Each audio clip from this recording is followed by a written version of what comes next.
You really aren't considerate, and you're so inefficient, too. You must have got it from your parents. I just smile bitterly when my mother-in-law says this. Seeing my reaction, my father-in-law adds, She's right. Poor Anthony. You know, it's never too late to get remarried to a different woman. Your father and I'll look for the right one for you. Why do they have to have this conversation in my presence? What on earth did I do? My name is Megan. I married Anthony 3 years ago.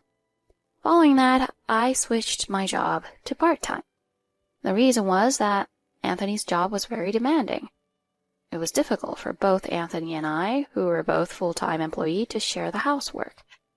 So we discussed and agreed that I would quit my company and work part-time. With me having more free time, I would take care of the household. Since we both agreed on this, of course I had no complaints. I loved Anthony, and I was happy to devote myself to him. Thank you, Megan. You've been so helpful. Anthony is a kind husband who frequently expresses his gratitude like that. I felt happy to have such a husband. However, I had one source of distress. It was about Anthony's parents. Megan, you're not wasting Anthony's earnings, are you? Ugh. These days, women also have a full-time job, right? And yet, why are you leeching off Anthony? Every weekend, the two of them coming to our house and tormenting me had become a routine. Mom? Dad? Don't say weird things to Megan. Anthony always defended me.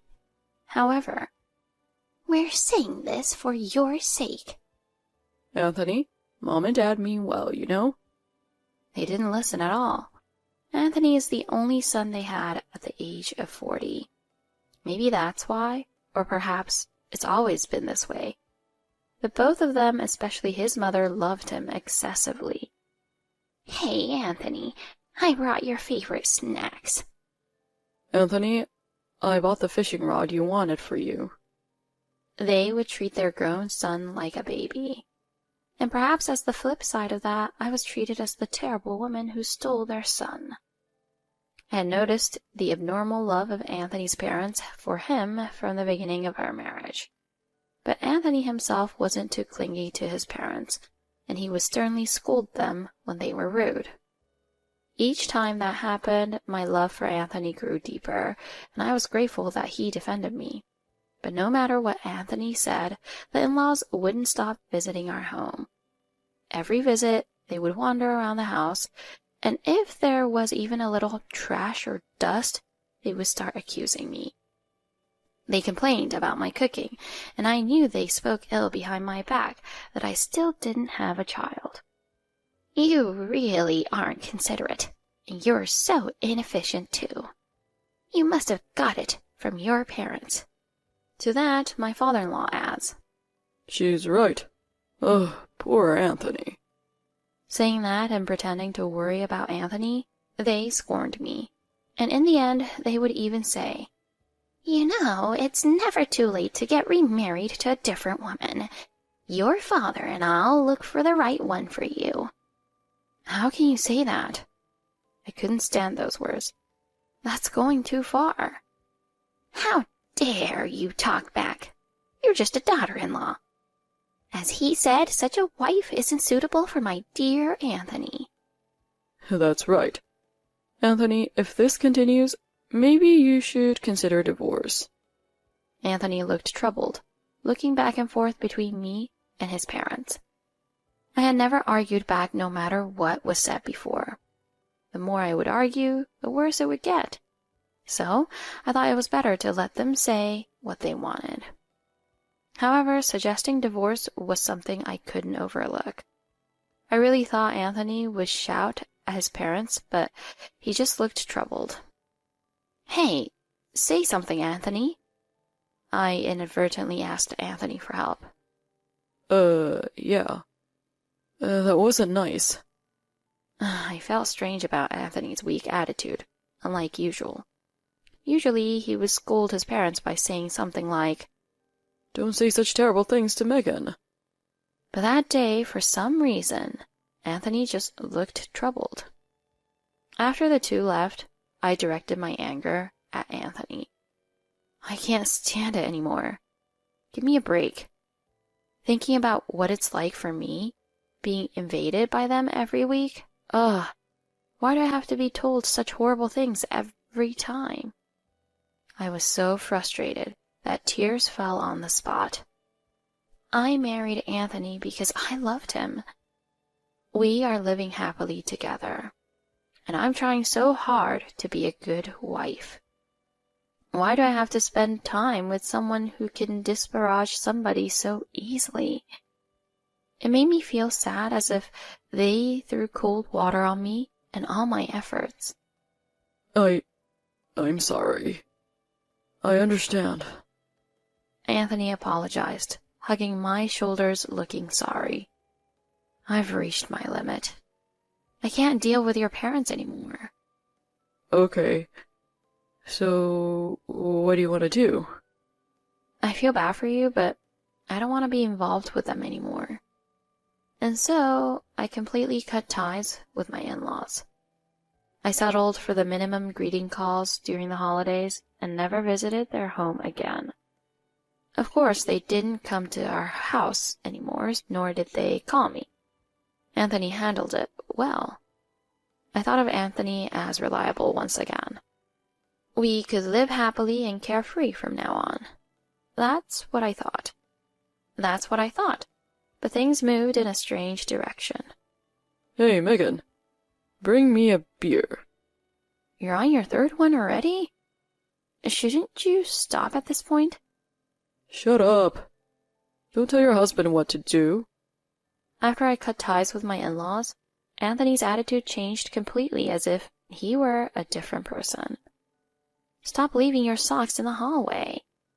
And your shirt is lying around too. You're not a child. Huh? Just put it in the washing machine for me. You should be the one doing the chores. I had never seen Anthony like this before. He used to be meticulous and always expressed gratitude, caring for me. There was no trace of the old Anthony. What on earth happened? Could it be because he can't see his parents like he used to? While thinking about things like this, I myself was troubled. And then, one day, "Hey, Anthony, this month's living expenses haven't been transferred to the account yet." I used to receive a fixed amount from Anthony at the beginning of every month for living expenses. From there, I managed payments for groceries, rent, and other expenses. However, when I checked the account to withdraw money for some grocery shopping, the balance had not changed. Maybe he forgot because he's so busy? Thinking so, I asked him about it during dinner. But Anthony looked at me with a truly cold expression. You're just after my money, aren't you? You can't do anything without me. Just always asking for money. Why would you say that? Properly beg and ask if you want some, Anthony demanded. Hey, what's wrong? You've been acting strange lately. I was terrified by the change in Anthony. Is this person really him? Could it be that someone else who looks just like him has swapped places? That's what I felt. However, Anthony laughed off my words. Huh. You're the strange one. How could one cut ties with her husband's parents? It couldn't be helped. Your parents were saying awful things to me. Just as Mom said, maybe you were a dud wife after all, Anthony said while sighing. A dud wife? Those words coming from Anthony's mouth? I was stunned, unable to believe it. If you beg right here, I'll transfer the money. Anthony was looking at me with a smirk throughout. I began to doubt our marriage. As the love for him gradually cooled, I was losing confidence in continuing as a couple. But I hesitated to bring up divorce. Isn't it unacceptable to divorce over something like this?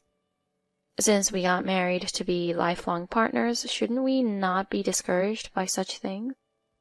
And I had a faint hope that if we talked about it, Anthony might return to his old self. Then one day, unsettling news came in. Megan, it seems Mom has collapsed. Anthony called me in a panicked tone. Collapsed? What does that mean? I don't know. Dad just called me now. Is that so? Not knowing what to say, I just responded passively. For now, I'm going to head to the hospital. Saying that, Anthony hung up the phone. I was relieved that he didn't tell me to come along, as I did not want to be involved with the in-laws. I might be seen as a bad person, but that was my honest feeling. And that night, Anthony told me the details. They said it was a stroke. A stroke? Is she okay? She barely survived, but... What? The doctor said she might have paralysis afterwards. I see. Indeed, it's said that 30% of stroke patients are left with paralysis. Given my mother-in-law's age, the likelihood was high. Anthony seemed disheartened. Though I had cut ties, I couldn't remain indifferent. So I discussed with Dad, and we think you should take care of Mom. What? I blurted out stupidly at the sudden announcement. Why has Anthony decided that I should take care of his mother? And telling me this not even as a proposal or a request, but as a decision? Hold on. Why me?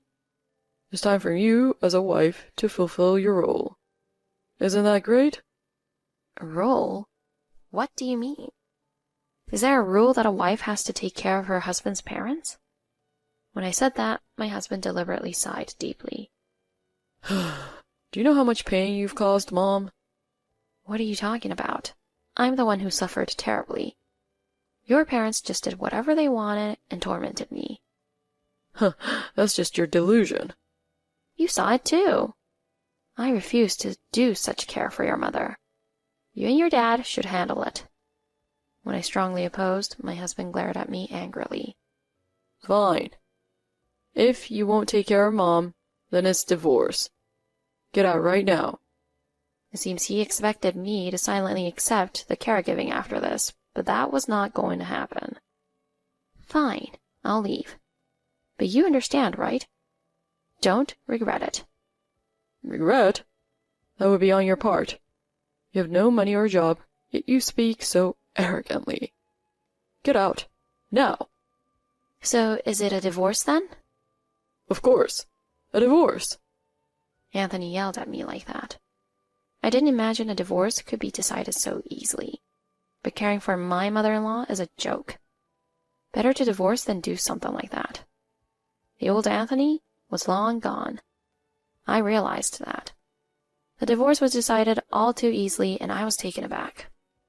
Until the end, Anthony mocked me as I was left without support, insulted me as a stupid woman. I just brushed it off and silently signed the divorce papers. Well then, goodbye. Don't contact me ever again. Who would? And just like that, our married life ended after 3.5 years. After the divorce, I returned to my previous company as a full-time employee. The company, which was originally short-staffed, had asked me several times to come back, but I had declined because I had a family. However, once I was divorced, I was free. I immediately contacted my former boss and arranged my return. Megan, having you back really helps us. Thank you for letting me come back. By the way, I've been assigned to plan a new project. Would you like to join me? Yes, please let me participate. My relationships at work were good, and my job was going smoothly. When I was married, it was all about family. Troubled by my in-laws and subjected to my husband's psychological abuse, I had no time to think about myself. Finally, I felt truly alive, living for myself and enjoying fulfilling days. However, I ended up meeting someone I didn't want to see. One day after work, I saw a familiar man standing in front of the company. I thought to ignore him, pretending not to notice, and started walking towards the station. However, I was found immediately. Megan! It was Anthony, my ex-husband. He spotted me and ran over. Why are you here? You don't answer my calls, so I had no choice but to come here. I divorced him under the condition that he should never contact me again. Had he forgotten that? It was a weekday, yet Anthony was in casual clothes, and his hair was unkempt. I just want to talk. There's nothing to talk about. Goodbye. Wait. Anthony grabbed my arm. At that moment, I noticed a strange smell. I almost pinched my nose. It was nothing other than Anthony's body odor. He probably hadn't bathed in a while. Just listen to me for a bit. Moved slightly by Anthony's desperation and the odor wafting around him, I decided to listen. Actually, after Mom came home, Dad fell victim to a scam. A scam? He apparently put almost all our savings into cryptocurrency, but the person he gave the money to ran off with it. We planned to use that money to put Mom in a caregiving facility, but now we have to care for her at home. His father, who receives a small pension, had tried to increase his meager savings through investment. Seduced by a good story from an acquaintance, he was quickly scammed. Did you report it to the police? I did, but the criminal hasn't been caught, and even if caught, the money won't come back. Dad's been so shocked he's always in bed and he's lost all his energy. Seeing Anthony so worn out, it seemed the household was in a dire state. So what do you want from me? If it's money, look elsewhere. Megan, please, come back. Anthony was on his knees. I need you, please. You mean as a caregiver? It seems I hit the mark. Anthony's corners of his mouth turned up. You're quick. That's actually it. Ugh, what audacity. I'm taking time off work to care for my mother now, and with Dad like that, I can't get promoted. I'm really struggling. Caregiving takes so much physical strength. My back and legs are breaking down. I can't even take care of myself. See, isn't it pitiful? From Anthony's unclean appearance and expression, the hardship of caregiving was evident. You're hardly earning much, right?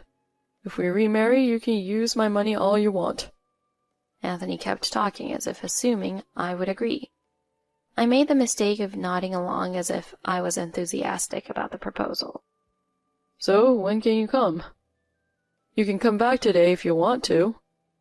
Anthony was grinning at me. What are you talking about?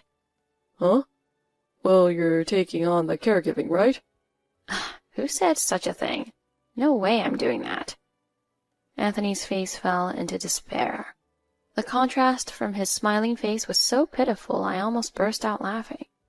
Megan, you can't be serious. Are you just going to leave me like this? Turning the question around, why do you think I would save you?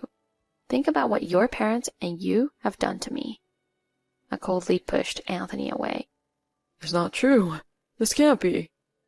Anthony seemed like he could not yet accept the reality, and he muttered, as if delirious. I'm busy, you know. I have places to go, so goodbye. Wait, Megan.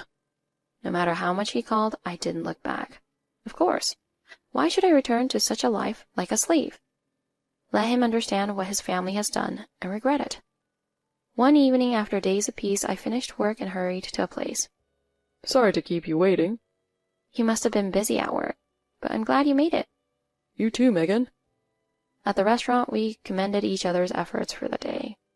He's the chairman of a social welfare corporation that does business with my company. His name is Jason, a young entrepreneur who develops high-end senior care homes that could even be mistaken for high-rise luxury apartments. While I was troubled by my ex-husband's stalking, he advised me in various ways, and we started dating 6 months ago. Being divorced was not an issue for him, and I cherished Jason just as much. In the near future, I plan to marry him and become the vice chairman to support him. I'll do my best. As a woman, I vow to live my best life, both in work and in personal life. I sometimes wonder how Anthony's mother's caregiving is going. Every time I look up at the beautiful senior care home run by Jason, I think of life's irony. Perhaps I should thank my ex-husband for carelessly signing the divorce papers on that day. After all, He has given me such a happy life. While holding back my laughter, I savored the French cuisine with my bright and entertaining beloved one.